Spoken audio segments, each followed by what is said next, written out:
Hello everyone, welcome back to my channel. বন্ধুরা কেমন আছো? ভালো আছো? নিশ্চয়ই ভালো আছো, আর ভালো থেকো। চলে এসো, আজকে আমি তোমাদেরকে একটা রেসিপি দেখাবো। সেটা হচ্ছে দেখো, আমি ডিম দিয়ে একটা তোমাদের রেসিপি দেখাবো। হ্যাঁ, দেখো বন্ধুরা, আমি গ্যাসটা জ্বালিয়ে দিয়েছি। এবার না আমি দেখো জল দিয়ে দিয়েছি। হ্যাঁ, এখন আমি এখানে দিচ্ছি রসুন, দেখো, তারপরে দিচ্ছি আদা, তারপরে দিচ্ছি পেঁয়াজ। এটাকে অল্প আমি সেদ্ধ হতে দিচ্ছি। হ্যাঁ, তারপরে তোমাদের দেখাচ্ছি। এটা প্রায় সেদ্ধ হয়ে গেছে। এইবার আমি এটাকে মিক্সিতে পেস্ট করে তারপরে আমি তোমাদের দেখাচ্ছি।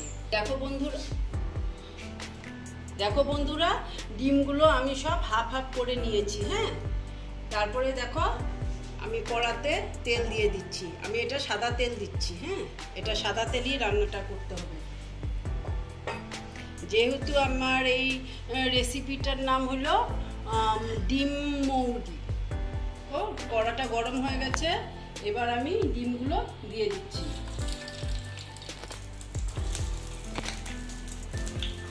দেখো বন্ধুরা, আমি এইরকম দিয়ে দিলাম। এটাতে না হলুদ চলবে না। হ্যাঁ, এটা হলুদ ছাড়া হবে। ডিমটা ওই পিঠটা কুসুমের দিকটা করে আমি ভেজে নিচ্ছি। হ্যাঁ, এটা খুব বেশি ভাজতে হবে না, কারণ জিনিসটা না একটু সাদা সাদা থাকবে।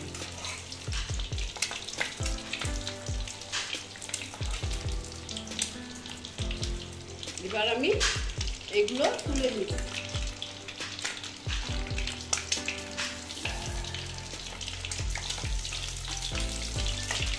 তেলটা এই সাদা তেলের মধ্যে আমি করেছি, তো এই সাদা তেলটার মধ্যে আমি এখন ঘি দিয়ে দিচ্ছি। এটা তোমাদের অপশনাল, তোমরা যদি ঘি দিতেও পারো, না দিলে নেই, কিন্তু ঘি দিলে রান্নাটা খেতে খুব ভালো লাগবে। সেই জন্য বলছি ঘিটা দেওয়াই ভালো হবে। আর দেখো, আমি পেঁয়াজ কুচি করে রেখেছি, পেঁয়াজগুলো দিয়ে দিচ্ছি।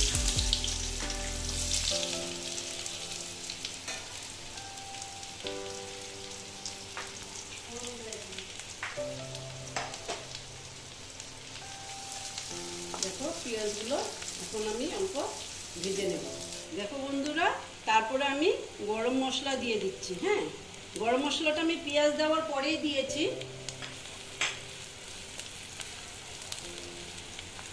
দিয়ে আমি ভেজে নিচ্ছি।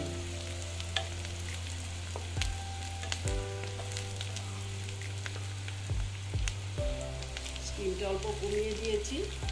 দেখবে ভাজতে ভাজতে এত সুন্দর একটা গন্ধ বের হয় না, গন্ধতেই খাওয়া যেন হয়ে যায়। বন্ধুরা, এটা প্রায় ভাজা ভাজা হয়ে গেছে। এবার না আমি ওই যে পেঁয়াজ, রসুন, আদা যে আমি পেস্ট করেছিলাম, এটা আমি দিয়ে দিচ্ছি।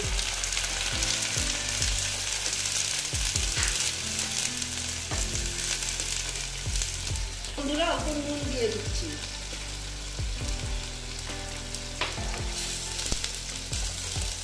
দিয়ে এটা আমি অল্প ভালো মতন কষিয়ে নিচ্ছি। দেখো বন্ধুরা, এবার আমি গোলমরিচের গুঁড়ো দিয়ে দিচ্ছি।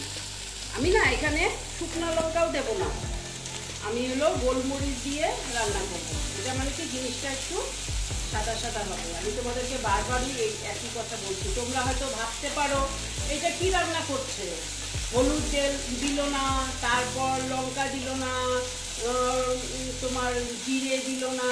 এটা আমি এই রকমই রান্না করছি। তারপরে দেখো বন্ধুরা, আমি এখানে নারকেলের দুধ দিয়ে দিচ্ছি। দেখো, নারকেলের দুধ দিচ্ছি। হ্যাঁ,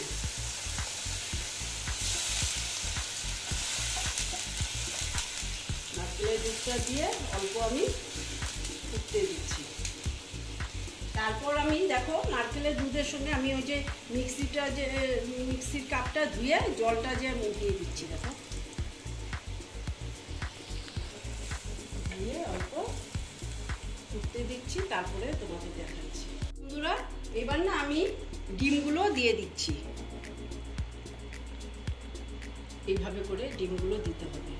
দেখো এইভাবে না, এইভাবে এইভাবে করে সব ডিমগুলো আমি দিয়ে দিচ্ছি।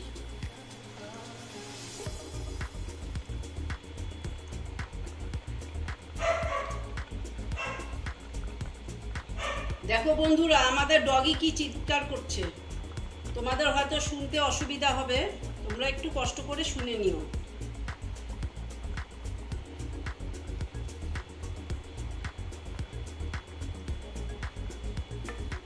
দেখো এবার আমি একটু হতে দিচ্ছি, তারপর আমি 4টে কাঁচা লঙ্কা দিয়ে দিলাম, দিয়ে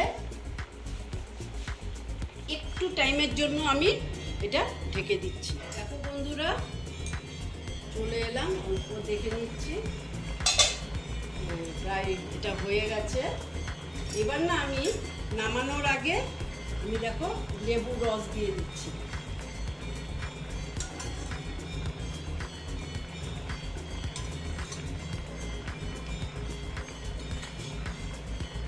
দিয়ে এবার আমি এটা ঢেকে দিয়ে তারপরে তোমাদেরকে সার্ভ করে। এই দেখো বন্ধুরা আমার এগ মৌলি কমপ্লিট হয়ে গেল। তোমরা এই রকম রান্না করে খেয়ে দেখবে, আশা করছি ভালোই লাগবে। যদি ভালো লাগে তাহলে আমার ভিডিওকে লাইক করবে, আমার চ্যানেলকে সাবস্ক্রাইব করে তোমরা সামনের দিকে এগিয়ে নিয়ে যাবে। নেক্সট রেসিপি নিয়ে আবার তোমাদের কাছে আমি ফিরে আসবো। ওকে বন্ধুরা।